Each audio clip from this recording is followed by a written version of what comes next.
कि स्क्रीन पे देख रहे हैं, मेरे साथ सिद्दीक जान मौजूद हैं। सिद्दीक जान, बहुत दिन से मैं सोच रहा था कि आपके साथ एक कन्वर्सेशन होनी चाहिए, क्योंकि मैं यहाँ लाहौर की अदालतों में मसरूफ था। आप इस्लामाबाद में बहुत ही गर्मा-गर्म चीज़ें हो रही हैं, काज़ी फ़ाइज़ ईसा, फिर इस्लामाबाद हाई कोर्ट में जो चीज़ें हुई हैं, फिर वकला की हड़ताल के हवाले से, तो हम आपकी मुसलसल रिपोर्टिंग सुन रहे थे और मैं सोच रहा था कि हमने यहाँ लाहौर वाला चूँकि रिपोर्ट कर रहे हैं, और आपका बिल्कुल पॉइंट ठीक है कि जो जहाँ पर खुद देख रहा हो उसको वहीं पर अपना एनालिसिस या अपनी रिपोर्टिंग भी वहीं की देनी चाहिए।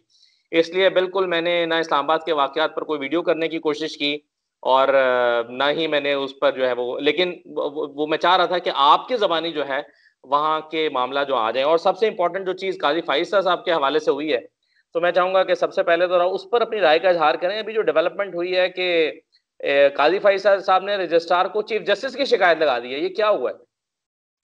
जी बिल्कुल, काज़ी फ़ायज़ साहब का जो ख़त आया है, मैंने अभी एक वीडियो की है, उसमें मैंने उस ख़त का तमाम मतन बताया है, उस ख़त में क्या कुछ है।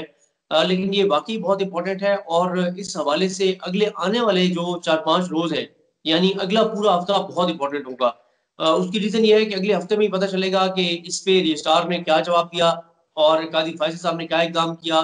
काज़ी फ़ायज़ साहब ने कोई उनका और इख़्तिलाफ़ी नोट, कोई और ख़त, कोई और चीज़, कोई और बात वो देखने में आएगी। तो इस केस में ये जो नोटिस हुआ है इसमें हमने बहुत सारी यूनिक चीज़ें देखी हैं। यानी जिस तरह से काज़ी फ़ायज़ साहब ने नोटिस लिया, अमूमन चीफ जस्टिस पाकिस्तान ही सुमो टो लेते हैं, लेकिन काज़ी फ़ायज़ साहब ने नोटिस लिया और कोई पता नहीं है कौन-सा केस था, क्या केस था, किस तरह से नोटिस ले लिया, डार अखबार की खबर पर नोटिस ले लिया और फिर बात ये है कि आप कह रहे हैं कि जी मीडिया आज़ाद नहीं है, आप अदालत के अंदर रेफरेंडम करा रहे हैं, आप कह रहे हैं हाथ खड़ा करें। मतलब वो अजीबो-गरीब तरह की चीज़ें जो है वो काज़ी साहब कर रहे हैं और अब देखें ना, अगर वो कह रहे हैं कि मीडिया आज़ाद नहीं है और हाथ खड़ा करें, तो क्या जब आपने हुदैबिया केस में ये हुक्म जारी किया था कि मीडिया हुदैबिया के ऊपर बात नहीं कर सकता, तो क्या उस वक़्त मीडिया आज़ाद था? क्या आपने मीडिया पे कदम नहीं लगाई थी? क्या आपने मीडिया पर पाबंदी नहीं लगाई थी?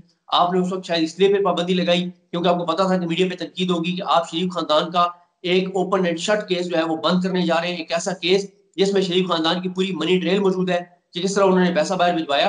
तो अब फिर काज़ी साहब ने भी ये नोटिस लिया। इससे पहले भी वो इमरान खान के खिलाफ नोटिस ले चुके हैं कि कन्वेंशन सेंटर में वो जो उन्होंने तकरीर की थी, उससे पहले ये फैज़ाबाद धरने पे सुमो टो ले चुके हैं। तो काज़ी साहब का ये कुछ चौथा पाँचवाँ ऐसा नोटिस है जिसमें निशाना जो है वो या तो इमरान खान है या पाकिस्तान की फ़ौज है। और हुँ। काज़ी साहब का कोई हमने नोटिस नहीं देखा, कोई हमने फैसला नहीं देखा जो शरीफ खानदान के खिलाफ हो, जो मुस्लिम लीग नून के खिलाफ हो। लेकिन हर चीज़ उनका टारगेट जो है वो इमरान खान और फ़ौज रही है और है।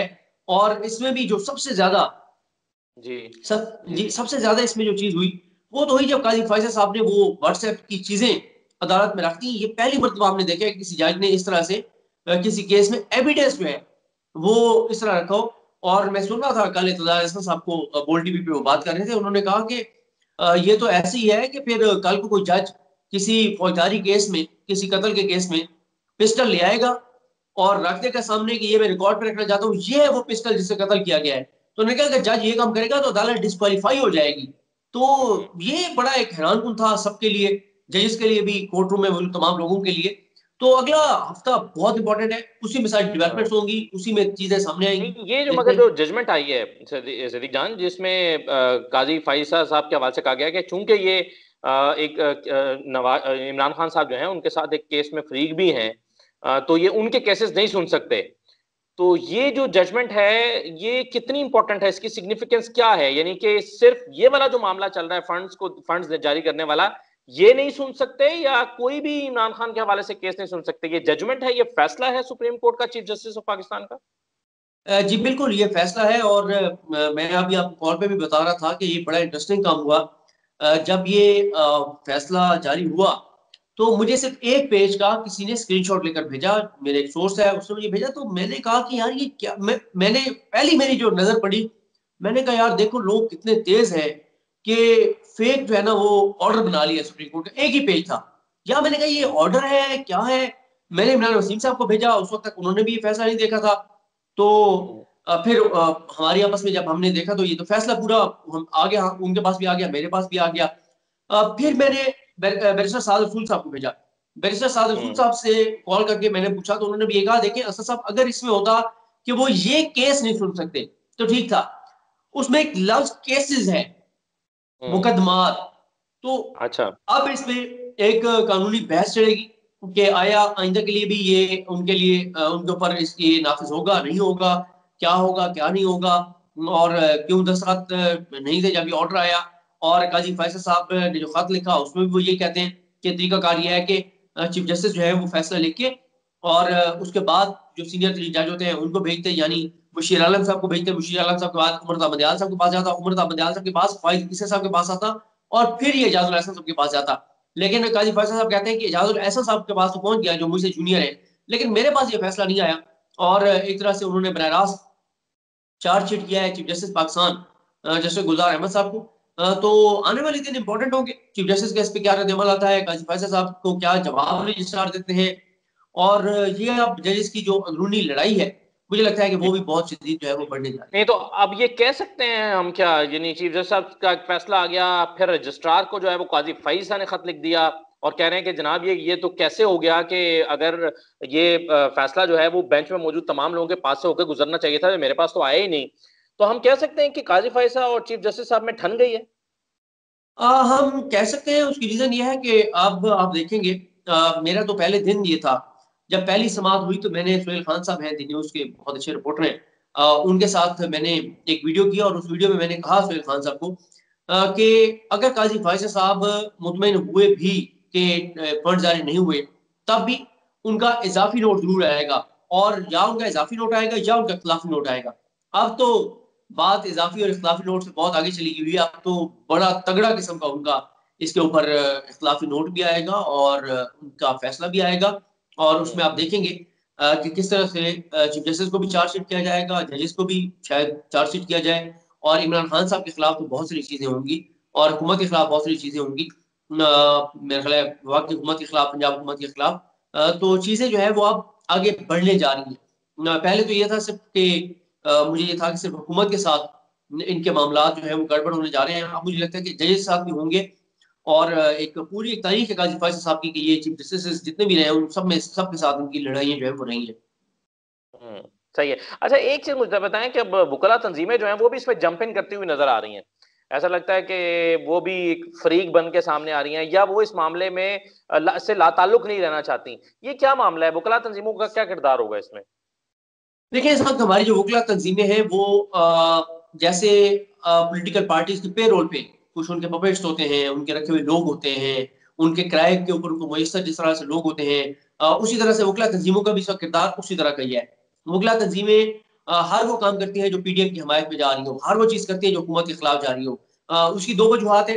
एक उसकी वजह ये है कि हुकूमत से वो फंड्स जितने चाहते हैं, शायद उतने फंड्स उनको नहीं मिल रहे, उतना पैसा नहीं मिल रहा। दूसरी जो इसमें वजह है वो ये है कि काज़ी फ़ाइज़ ईसा साहब जो हैं, इनके केस में वुकला ऑलरेडी जो है वो इनकी हमायत में पार्टी भी है, इनके हक में केस भी लड़ रहे हैं। और तीसरी वजह ये भी है कि पॉलिटिकल पार्टीज़ दोनों जो है पीपल्स पार्टी और मुस्लिम, उनकी बहुत भारी इन्वेस्टमेंट है वुकला तंज़ीमों के ऊपर। आपको कहें कि पैसों में भी वो बहुत सारे जो वुकला ऐसे हैं जो नून लीग के साथ हैं, पीपल्स पार्टी के साथ हैं, फिर वो उनके ये इल्ज़ामात लगते हैं कि इन वुकला तंज़ीमों के जो इलेक्शन होते हैं, उनमें ये पॉलिटिकल पार्टीज़ बहुत पैसा लगाती हैं कि हमारी मर्ज़ी की पॉलिटिकल पार्टी जीत जाए, क्योंकि उसका इनको फ़ायदा बहुत होता है। लाहौर हाई कोर्ट से बहुत से ऐसे रिलीफ़ मिले वुकला तंज़ीमों की मुआवनत से, जो कि शायद आम कोई वकील पेश होता या आम किसी बंदे का केस होता तो वो रिलीफ ना मिलता। तो पॉलिटिकल पार्टीज़ इन्वेस्ट करती हैं, फ़ायदा उठाती हैं, उनको फ़ायदा होता है, और ये मल्टीपल रीज़न्स हैं कि वुकला तंज़ीमें अब एक्टिव हो रही हैं काज़ी फैसल साहब के हक में एक बार फिर। लेकिन इस वक़्त वुकला तंज़ीमें बहुत बुरी तरह 2 चीज़ों में फँसी हुई हैं। एक जो दहशतगर्दी की गई है, जो इन दहशतगर्दों ने हमला किया इस्लामाबाद हाई कोर्ट पर, और एक अब यहाँ पर भी अगर ये अदालत के साथ पंगा लेते हैं तो मेरे ख़्याल है इस बार काफ़ी इनके लिए मुश्किलात खड़ी हो जाएँगी वुकला तंज़ीमों के लिए। सही है।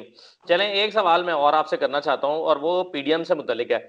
आपने ये कहा कि अपनी वीडियो में आपकी सुन रहा था, बल्कि सुनता रहता हूँ, बल्कि सारी वीडियो सुनता हूँ, क्योंकि आप जब हमेशा से ही हम तो आपके फ़ैन हैं कि बड़ी ज़बरदस्त रिपोर्टिंग आप करते हैं और आपने ट्रेंड मुतारिफ कराया, बल्कि लाहौर में भी बहुत सारे लोग आपको देख के जो है वो अब चीज़ें कर रहे हैं। अच्छा, मुझे ये बताएँ कि आपने कहा कि पीडीएम का जो बयानिया है वो धड़ाम से गिर जाएगा। ये पीडीएम का इस सारे वाक़ये से क्या लेना-देना है?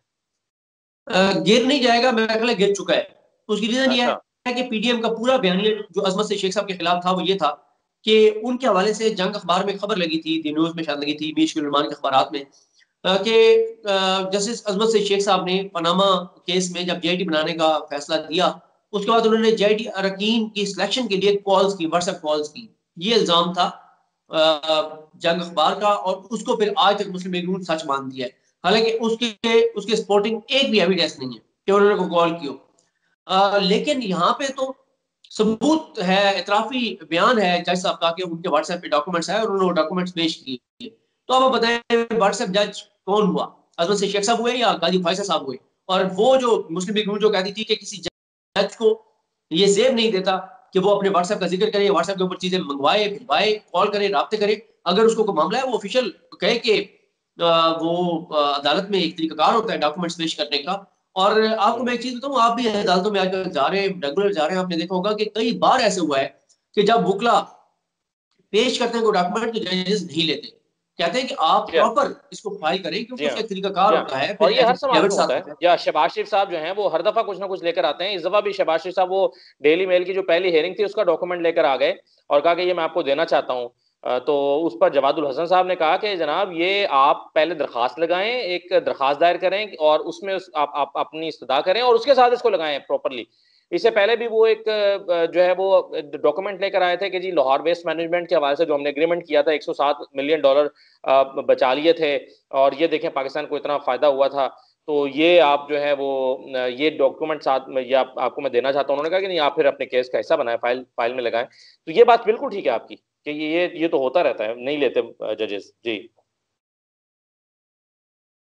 बिल्कुल मैसेज आया था, कल सब एक रिप्लाई करते, कहते कि आप इसको प्रॉपर फाइल करें, अगर आपको इसमें आना चाहते हैं। वो शख्स पार्टी बनता, वो शख्स आके जमा कराता, या वो चीजें सुप्रीम कोर्ट को लेटर लिख के भेज दी जाती, रजिस्ट्रार को भेज दी जाती, रजिस्ट्रार को ईमेल कर दी जाती। लेकिन ये हम्म, कोई तरीका नहीं है। कोई जज कहे कि मुझे व्हाट्सएप आया और मैं ये रिकॉर्ड पे लाना चाहता हूँ ये डॉक्यूमेंट्स, ऐसा हमने पहले कभी भेज नहीं था। सही है।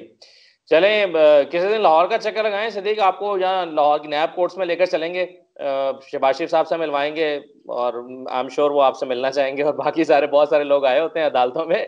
तो आए ना कभी लाहौर, आपको लाहौर की अदालतों में भी लेके जाएं, आप इस्लामाबाद हाई कोर्ट में और वहाँ सुप्रीम कोर्ट में रहते हैं। जी जरूर इंशाल्लाह। बस हमें नैब वैसे यकीन नैब करें, कोर्ट अब जी।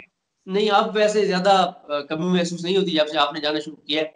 हमारे पास आंखों देखा हाल आ जाता है, वरना पहले तो घरों से बैठ के जो वीडियोस बनाई जा रही होती थी तो हमें बड़ा वो होता था कि यार पता नहीं अदालत में हुआ क्या है असल में। क्योंकि इतने फैक्ट्स को तोड़ मरोड़ कर पेश किया जाता है, इतना एग्जैजरेट करके पेश किया जाता है, और टिकट्स को देख के और पूरी पूरी वीडियोस बना दी जाती हैं। तो ये अफसोसनाक है और अच्छा है आप जा रहे हैं अदालतों में। अल्लाह करे कि 4-5 लोग और होने चाहिए ताकि तमाम अदालतों का हमारे सामने जी और देखने वालों के सामने आवाज नहीं, है वो आ बिल्कुल जाए। बिल्कुल मैंने ये महसूस किया है जाने से, जब से मैं जा रहा हूँ। एक तो मुझे खाम खास के मेरी ये फीलिंग है कि जब से मैं जा रहा हूँ तब से रौनकें बढ़ गई हैं वहाँ पे और ज्यादा नहीं, मजे की रौनकें चीजें पहले भी वहाँ थी, रौनकें पर। पहले भी थी, कोई बताने वाला नहीं था। हाँ, हाँ, ये मेरी फीलिंग है। अच्छा, लेकिन ये है कि जब अब जैसे आप जानते हैं मैं कॉलम लिखता हूँ 92 में, तो कंटेंट जो है वो आपको जाकर बड़ा स्ट्रॉन्ग कंटेंट मिलता है जो अखबारात पढ़ के शायद उस तरह से नहीं मिलता है या खबर टीवी पर देख के नहीं मिलता। और फिर आप प्रोग्राम अपने प्रोग्राम के लिए जो मैं अपने 92 प्रोग्राम करता हूँ उसके लिए बड़ा स्ट्रॉन्ग कंटेंट मिल जाता है। उसको बुनियाद बना के आप अपना एक रेफरेंस दे सकते हैं। तो बिल्कुल ये तो आपकी बात ठीक है। और ये मैं आपका पॉइंट जो है ना ये मैंने बाय किया है, जो आप कहते हैं कि एंकर्स को फील्ड में जाना चाहिए, एंकर्स को जाके काम करना चाहिए, या अगर वो नहीं जाते तो उनको रिपोर्टर्स को अपने साथ लेना चाहिए। ये बात बिल्कुल ठीक है कि एंकर्स को, और शुरू शुरू में मुश्किल होता है जब आप जाते हैं तो लोग पूछना शुरू कर देते हैं रिपोर्टिंग शुरू कर दी है, तो मैंने कहा हाँ रिपोर्टिंग शुरू कर दी है। तो ये बात ठीक है बिल्कुल कि एंकर्स जब फील्ड में जाते हैं तो उनके कंटेंट को फिर जो है वो ज्यादा, मेरा ख्याल है वो स्ट्रॉन्ग कंटेंट बन के सामने आता है, चाहे वो कॉलम में आ रहा हो या प्रोग्राम में आ रहा हो। एनीवे बहुत शुक्रिया आपका काजी फाइज साहब के हवाले से मैं सोचा था आपको जहमत दूं और उस पर कुछ आपका पॉइंट ऑफ व्यू लूं। Thank you very much. Welcome sir.